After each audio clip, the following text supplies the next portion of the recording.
A government facility in Washington, D.C. turns paper into money every hour of every day. To keep up with demand, machines operate 24/7, injecting over $500 million into the U.S. economy daily. However, this is only a fraction of the money that exists. Most of it is digital. Each day, over $4 billion is added to this digital total. The origin of money. Where does all this money come from?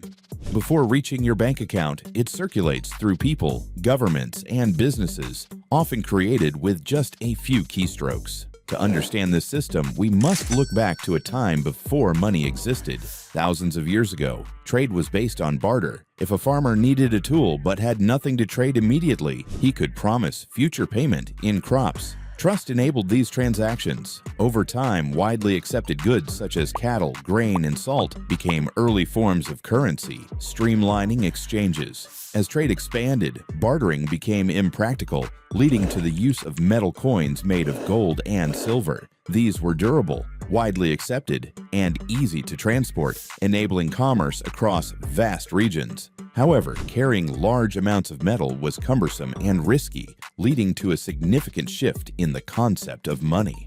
The birth of paper money. In 17th century London, goldsmiths provided secure storage for people's gold, issuing paper receipts, promissory notes that could be redeemed at any time. These notes held no intrinsic value, but as people began using them in transactions, they effectively became money. Goldsmiths noticed that most customers rarely withdrew their gold, so they started issuing more notes than they had gold to back them. These new notes, essentially money created from nothing, had to be repaid with interest, generating profit for the goldsmiths. For example, if a goldsmith loaned 100 coins, they didn't physically hand out the coins. Instead, they wrote a note worth 100 coins, which could be spent anywhere. As long as everyone didn't demand their gold simultaneously, the system functioned. This practice laid the foundation for modern banking, where banks replaced goldsmiths and paper notes evolved into digital transactions.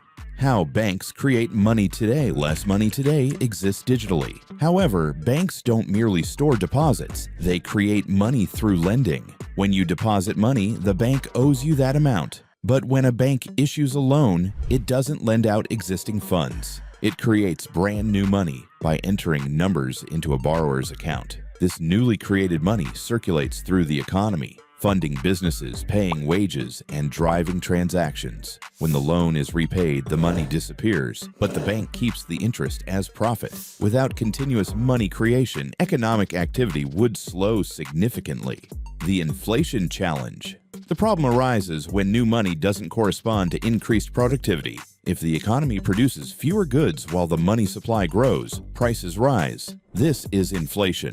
To prevent excessive inflation, banks are expected to control money creation. In the past, banks could only lend a portion of their reserves, but today, they have much greater flexibility. If reserves run low, they can simply borrow more from the central bank. How the government creates money. The government also plays a role in money creation by issuing bonds, essentially loans with fixed returns. Banks, corporations, and foreign nations purchase these bonds, providing funds for government spending. Eventually, this money finds its way back into the banking system. The issue is that the U.S. government consistently spends more than it earns, leading to perpetual debt. To cover expenses, it collects taxes, but tax revenue is insufficient. As a result, the government issues more bonds, perpetuating a cycle of borrowing and spending. The future of money. This debt-driven system is the foundation of modern economies. While it isn't inherently flawed, it can be inefficient. If banks focused on lending for productive investments, such as businesses, education, and infrastructure, the economy could grow in a way that benefits everyone. By understanding how money is created and circulated, we can better navigate financial systems and advocate for policies that promote sustainable economic growth. If you found this breakdown of the money system insightful, make sure to subscribe and hit the notification bell so you don't miss future videos. We'll continue exploring how financial systems shape our world, breaking down complex topics in simple terms. Stay tuned, and we'll see you in the next one.